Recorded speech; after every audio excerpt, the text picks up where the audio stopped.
Hi everyone, and welcome to an episode of Crypto Currently, where today we're going to discuss the Constantinople hard fork delay, the apparent hack that has happened over at Cryptopia, and also how the US government shutdown is affecting cryptocurrency. So stay right there.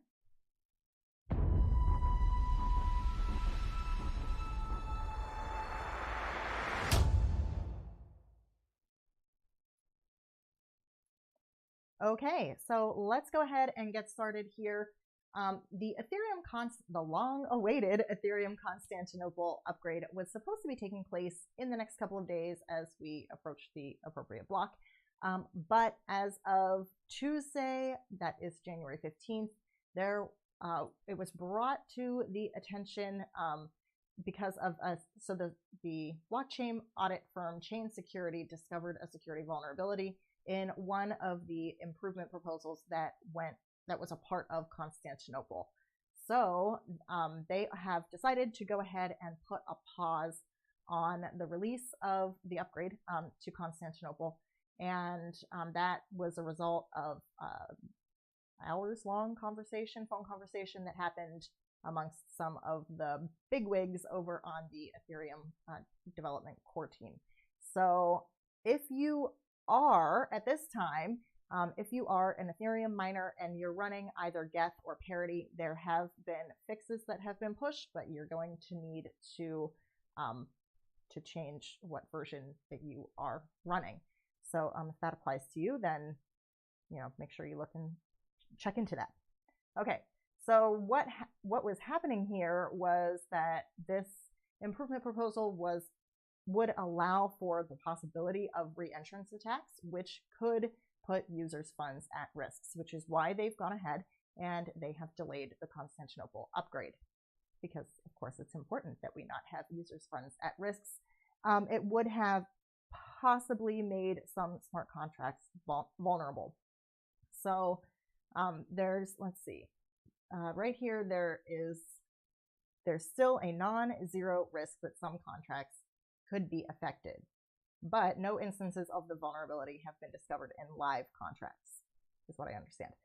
So in order for transfers on Ethereum to avoid re-entrance attacks, a small amount of ether called gas is paid, which prevents attackers from repurposing a transfer to steal funds. However, as explained to CoinDesk by Hubert Ritzdorf, the individual who found the vulnerability and CTO of Chain Security, a side effect of EIP 1238 ensures attackers can leverage this small amount of gas for malicious purposes. The difference is, before you couldn't do something malicious with this little bit of gas, you could do something useful but not something malicious. And now, because some of the operations became cheaper, now you can do something malicious with this little bit of gas.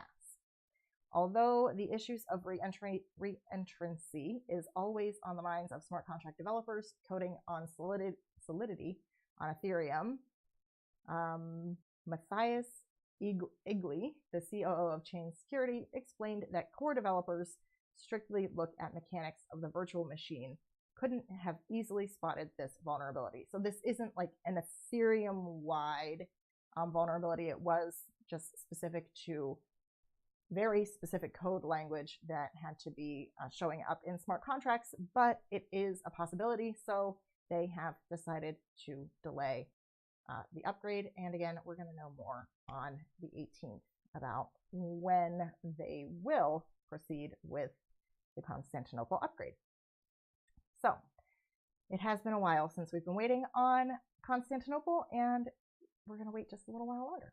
Okay, so next up, let's talk about Cryptopia. Cryptopia has apparently been hacked.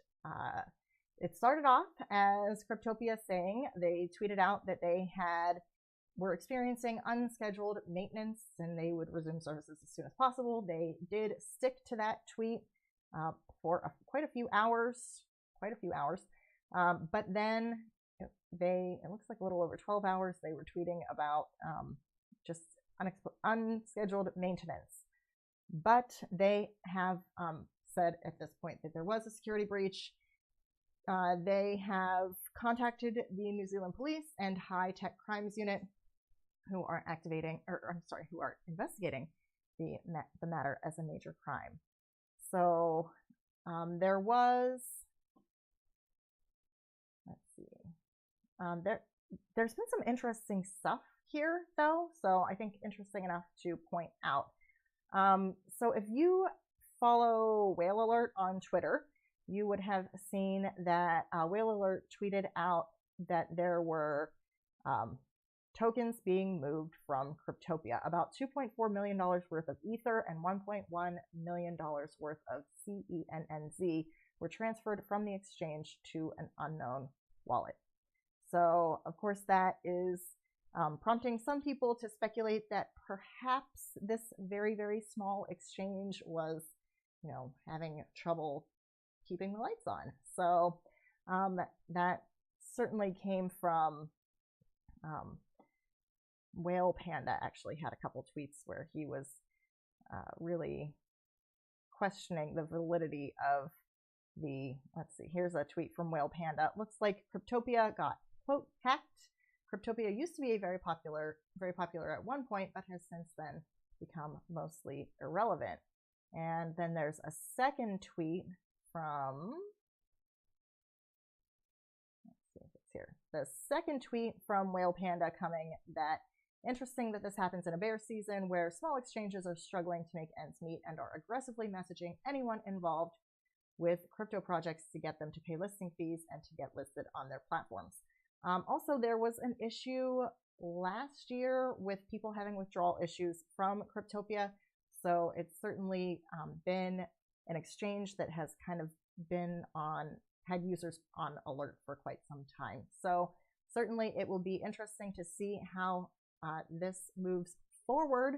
But I think that this story and next story here, which is now's the time to get your crypto out of BitMex, because BitMex has said that they are going to be closing accounts they're going to be actively closing accounts of customers in the US and the Canadian province of Quebec. So really, it's been some time that you've officially not been allowed to have an account with BitMex if you are from the United States. However, their KYC, their Know Your Customer, and anti-money laundering, AML, regulations have been quite lax.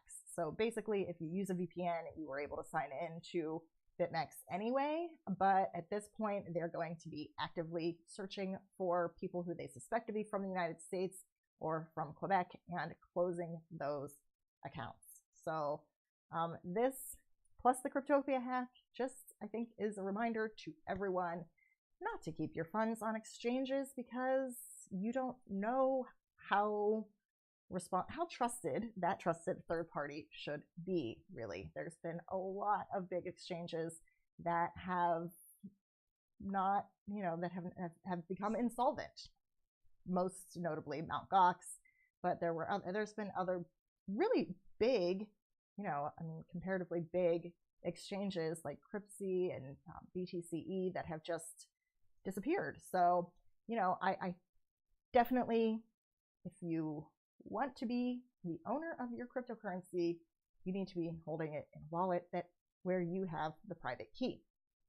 So to that end, CZ Binance, so that's the CEO of Binance, made this tweet, which this comes over from Reddit, where he says, store coins yourself, you fight hackers yourself, and guard from losing wallet yourself. Computer breaks, USBs gets lost. Store on an exchange, only use the most reputable, proven, secure exchanges, or move to a DEX, disrupt ourselves. So I think that's a very interesting tweet. So Binance has like a safety fund to make sure that, if anything were to happen, that they'd be able to make it right with investors. But I mean, really, it doesn't really matter how everybody thought Mt. Gox was a credible exchange too. So just keep hold of your private keys so that those are your cryptos. There, that's the best advice. Oh, I mean, this just really reminds me of this Cryptopia thing. Really reminds me of the BitGrail hack earlier this year when the Nano issue happened over on BitGrail. So just here's another one. This is the first crypto exchange hack of 2019. So just be safe out there. All right. So last up is I would like to talk about how the US shutdown is affecting Bakkt and other proposed ETFs that are, well, they're being delayed because the government is not functioning fully. So the SEC is largely not working right now. The CFTC is largely not working right now. And Bakkt is really relying on the CFTC to come and make an approval because they need an exemption for holding customer funds in a bank. They want to hold customer funds in their warehouse. So they need approval from the CFTC to be able to do that, but the CFTC is not working in what is one of the longest government shutdowns in American history. This was day 21 already. So if you are trying to deal with any government agency right now, then you probably know that there's a lot of people not at work right now. So this article was very interesting. It's on coinspeaker.com, and it talks about some of the other things that are waiting on approval. So let's see, we have the Bakkt Bitcoin futures market, which has been delayed, and it's been delayed for quite some time because not only are they waiting on that exemption from the CFTC, but then there also is a 30-day comment period that has to come after that. So there is going to be some time still, even after the government shutdown has come to an end, where we are still going to be at least a month out from Bakkt actually, coming to market. So they are, I will say though, Bakkt is still they are still making announcements that they are acquiring partners, and they are still proceeding even without the government, the regulatory clearance to open up. They are definitely still proceeding as if that regulatory clearance will be forthcoming. So let's hope that they know something there. But there's also the, let's see, so the SEC is 30-day public comment period. And then there's also this ErisX, which is going to be a trading platform that recently raised $27.5 million from prominent investors. And it's waiting for also for people over at the CFTC to come back. So they want to be a regulated futures market and clearinghouse, which requires approval from the CFTC. They do say that they have had positive interactions with them prior to the government shutdown, and that they are continuing to work on platform developments during the shutdown. So they're looking forward to it coming to an end.